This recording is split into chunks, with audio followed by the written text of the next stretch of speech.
What is that over there? That's just a big park?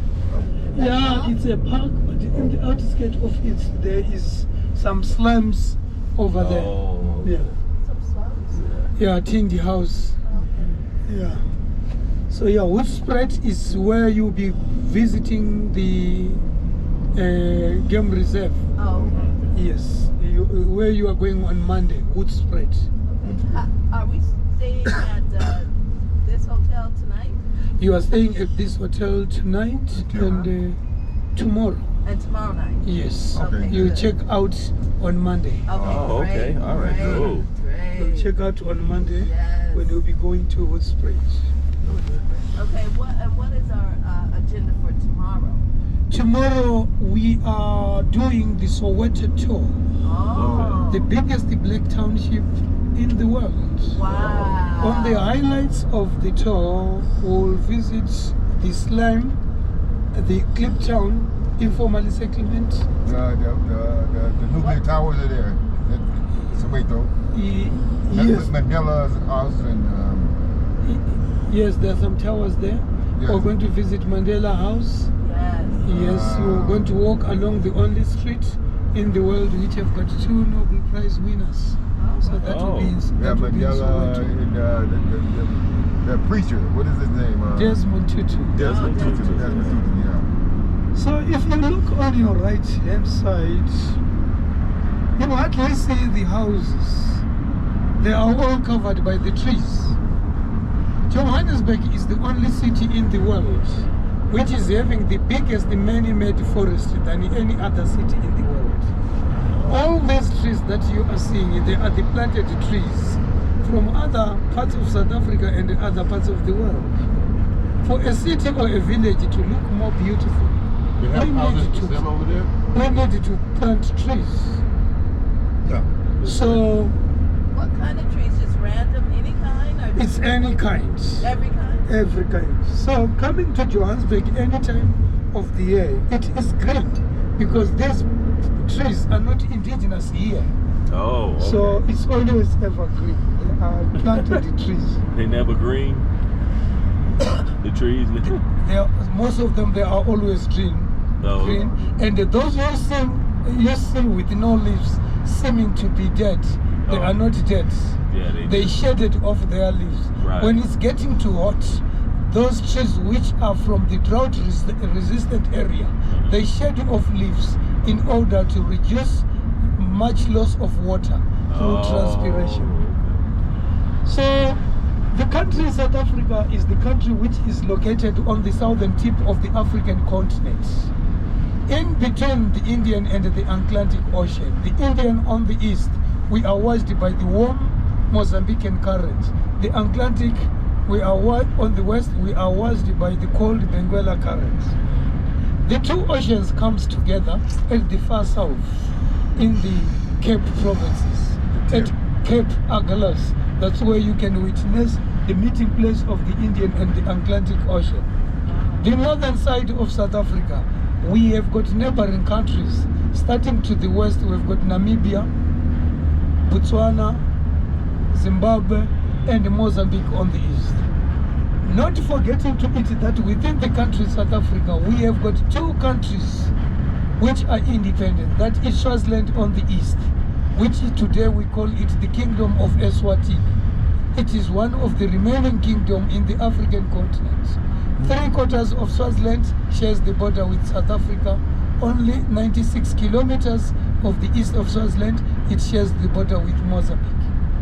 In the heart of the country, we have got Lesotho. Lesotho is totally in the center of South Africa, which is all 14 border posts of Lesotho. They link with South Africa.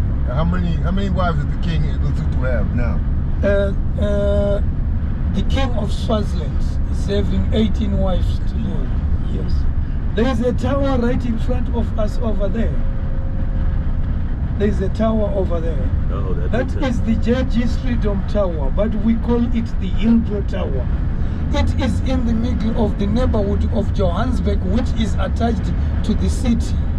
So it's Hillbrow was a suburb of Johannesburg It was only a totally white suburb. It started in 1892, but today it is totally dominated by black people from other parts of the African continent. The tower is for post and telecommunication.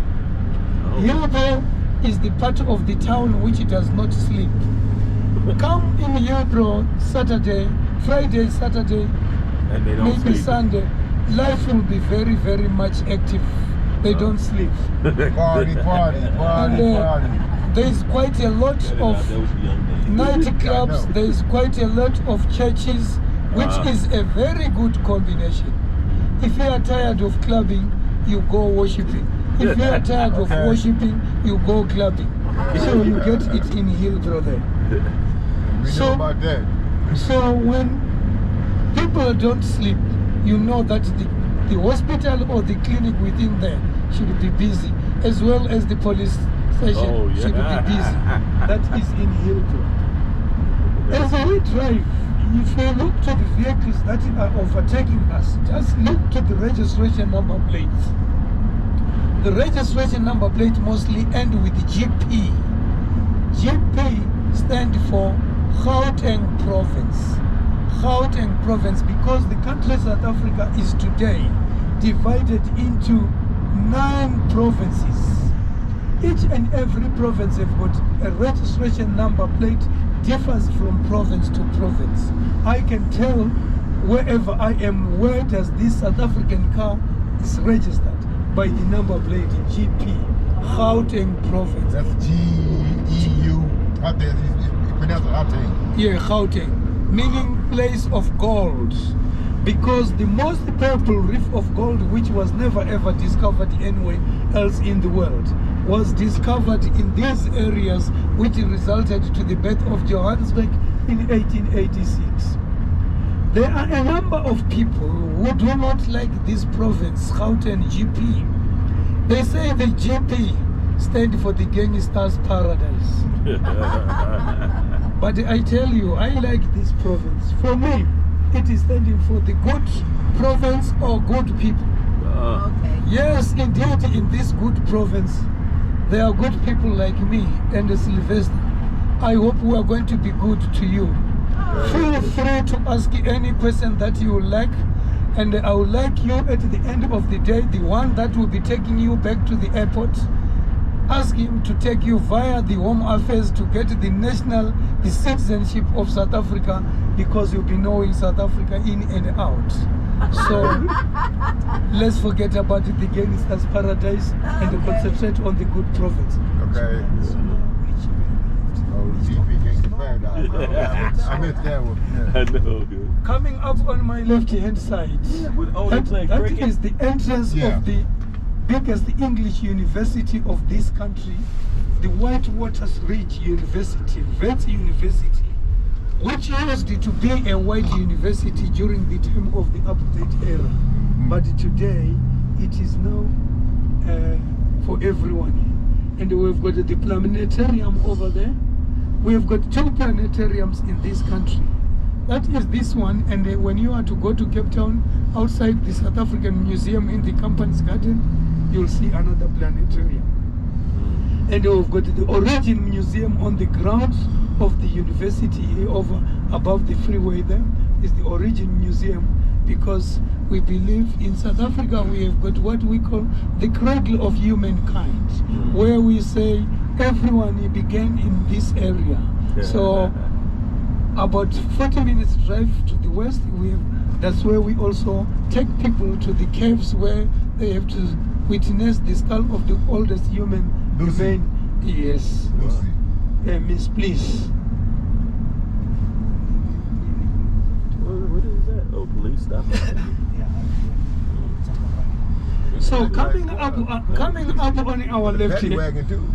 coming up on our left hand side, that is the skyline of the city, which I am happy to describe it as the city which was born or built on a dream. This is Johannesburg. The city is on a high veld, 1,763 meters above level. that's Nobody was thinking that this city of Johannesburg is going to last for more than 25 years. Why? Because each and every person who was to come to Johannesburg during that time, he or she was only here to become rich from the gold that they will gather around.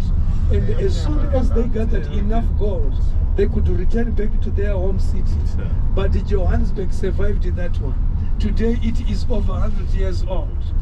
The tall building that you are seeing written Transnet in red over there, that is the center of Johannesburg. We call it the Carlton Center. 50 stories above the street level. It's used to be the tallest building in the African continent, but it was surpassed 2 years back by the Lintendo in Sandton, which you'll see the Lintendo as when we'll be going back. So that is the Carlton Center. There's quite a lot of buildings which are vacant in the city of Johannesburg because they lost business. The blue building with the white top over there. Yeah. So that used to be the second largest hotel in Africa, because 2 hotels which are larger than that one are in Egypt, in Cairo. 800 rooms were opened in 1986, but today there is no business over there. Oh, it's closed down? Yes. So the one that is shaped like a diamond over there, built in 1983, so it's a diamond building having 58 facets of diamonds, no open windows. Cooling is a waterfall inside, representing Greece in discovery, in processing of the diamonds. And next to it on the left with a brown, a reddish brown dome, that is the first stock exchange. Trading in South Africa is the only trading that had been described as trading between the chains, because many mining companies flocked into a small stock exchange